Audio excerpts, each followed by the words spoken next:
America's two top tennis players square off in the semi-finals at the Lipton. It's a battle of the current and former world number ones.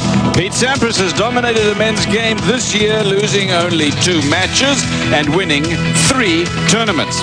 His opponent is Jim Courier. He's had his troubles recently, but this week seems to be getting back on track. Impressive win over Goran Ivanisevic on Wednesday to reach the semi-final. They last met in January in the semi-finals of the Australian Open, where Sampras looked nearly flawless in a straight sets win. Sampras went on to win the Australian Open title, his 3rd consecutive Grand Slam. The action is heating up, and Sampras is fanning the flames of this rivalry. Can Courier get hot himself and run Sampras down? We'll find out today. We're at the Lipton Championships in Key Biscayne, Florida, for the men's semi-final. It's live, and it's next.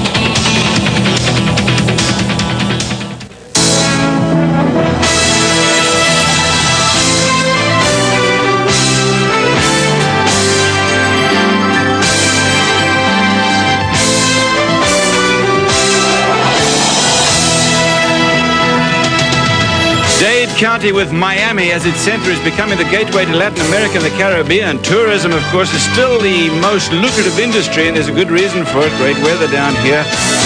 This is the Lipton Tennis Championships. And today in our feature match, the first of 2 semi-final matches. Number 1 in the world, Pete Sampras takes on former number 1 Jim Courier. We're at the tennis center at Crandon Park on Key Biscayne. It is this is getting boring, folks. Another terrific day for tennis. 82 degrees, 76% humidity. Sunny's going to stay that way. The big thing down here is the wind, and there is very little wind again today, so you're going to see some high quality stuff.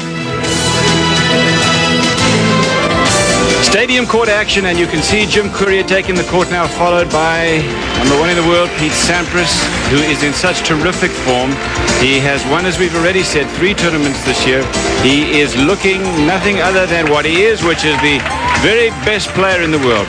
Very warm greetings to everybody. I am Cliff Drysdale. After we left you yesterday, last night, in fact, we had an interesting match between 2 unseeded players going into this championship. Pat Rafter took on Jim Grab of the USA. Rafter is from Australia. Now, Rafter had beaten Chang. He had beaten Rosset. Jim Grab had beaten Krickstein and Bruguera, the French Open champion. They played 3 sets. First set went to Jim Grab, and he was ahead in the second set. He got injured, he lost that, and then he lost 6-1 in the 3rd set. So Rafter is in the semi-finals. Take a look at that. How would you feel if you were Pat Rafter? Sampras, Courier, Agassi, and Rafter, all in the semi-finals.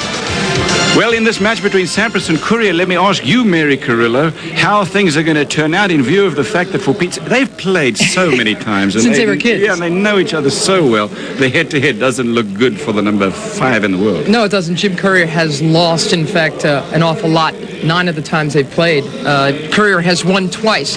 And, in fact, you know, as we said, Sampras beat him at the Australian. He beat him to win Wimbledon last year in the final. He's won the last 3. The only time that Courier ever beat Sampras on a hard court was when Pete Sampras was defending his U.S. Open. He had won the 1990 U.S. Open, and he played great. The next year, a lot of expectations, a lot of pressure. He felt it. In fact, when he lost to Courier in that quarterfinal at the U.S. Open, he said, the weight is off my shoulders. Well, you know what?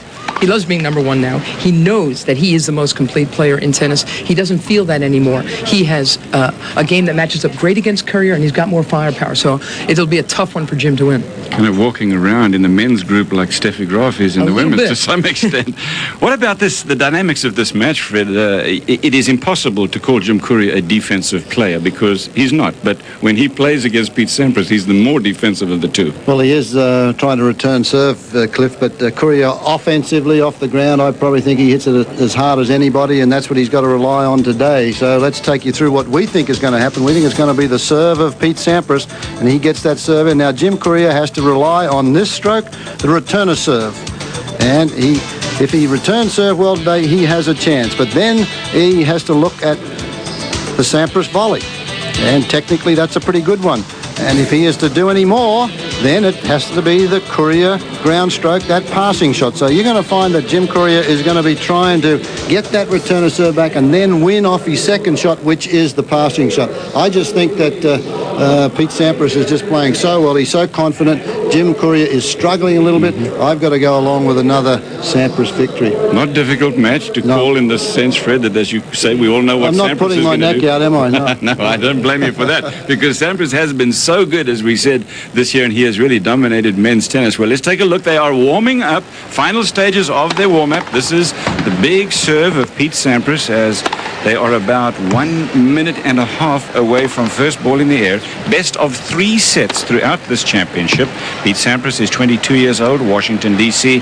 Tampa, Florida is his home now, and he likes it in Tampa. Let me tell you that he spent most of his years as a junior, though, playing out on the hard courts of California, so he's very much at home in these circumstances. Take a look at his earnings. In fact, I was looking at the earnings of all 4 of the semi-finalists, and they've all won a whole lot of money, except Pat Rafter. And Pat Rafter is the rookie in comparison. I tell you what, though, Cliff, Pat Rafter reminds me a lot of this man, Pete Sampras, when about 3 years ago. You know that Pat Rafter's going to be a good player, but he's a little raw, and we said the same thing about Sampras about 3 or 4 years ago. You can pick those champions out, but it takes them a little time to mature, as it did Jim Courier. Now, Jim Courier's got to pick up his game because of the confidence factor.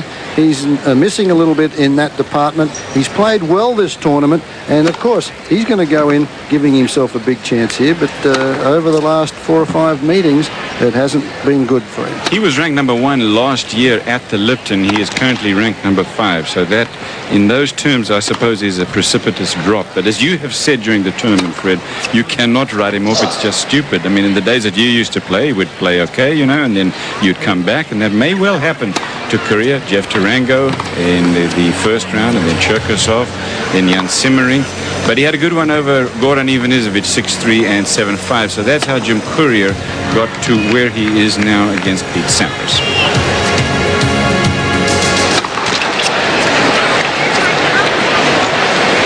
Sampras has looked very good. Now, he has interestingly faltered a couple of times in the tournament. He had, as you can see, against Wheaton 6-love and then 1-love in the second. Wheaton was saying to himself at that stage, boy, I just hope that I can win a game in this match. The crowd were beginning to whistle. Wheaton, though, came back and won that set before Sampras put him away in the third. Woodford was a straight set win, but the same kind of thing happened against Korda. He won the first set easily. Korda came back, played a brilliant second set, only 1 break of serve in that, and then Sampras woke up and in the third set put him to sleep in a hurry. I think that happens a lot, though, when you're playing as well as Pete Sampras has played, Cliff. You go to sleep for a couple of games and you may lose a set, and then he just gets it back on track.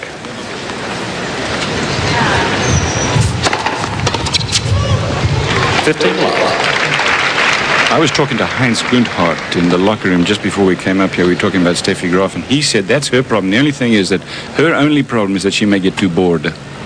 And that may be true of Sampras as well. I don't think Sampras will get bored at all. He wants to win Grand Slams, he says, for the next 10 years and place himself forever same with Steffi, in tennis history. They don't mind picking up the Grand Slams.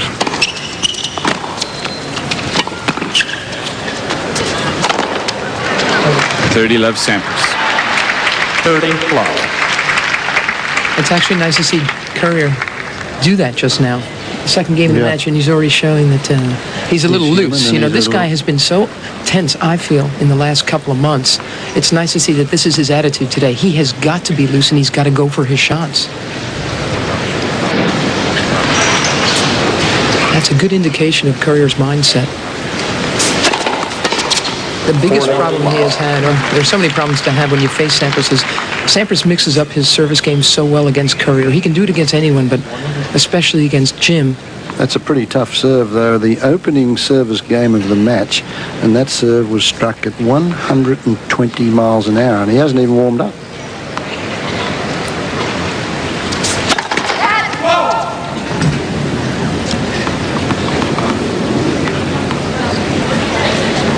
Beginning.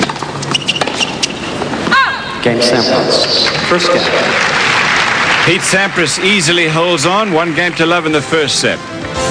Our coverage today of the Lipton Championships Jim Courier. 10:50 a.m. and here's what happened. Pete Sampras driving himself, and he can stop himself, as you can see. The question is, can anyone on the men's tour stop him on the tennis court? Obligingly signed a few autographs. Not a lot of smiles because this is a serious business to Sampras. Some hours ago. Likes his Mitsubishi Sports. Yeah, no limo for Pete Sampras. 15 love. Make that love 15 in this game. One game to love, Sampras. Courier serving. Courier hasn't won a point yet. Yeah, 5 straight points, and this is going to be the key to the match as well. Courier serve, because Pete likes pace. He can hang on the baseline. He doesn't have to charge in against the Courier serve. That's a beauty.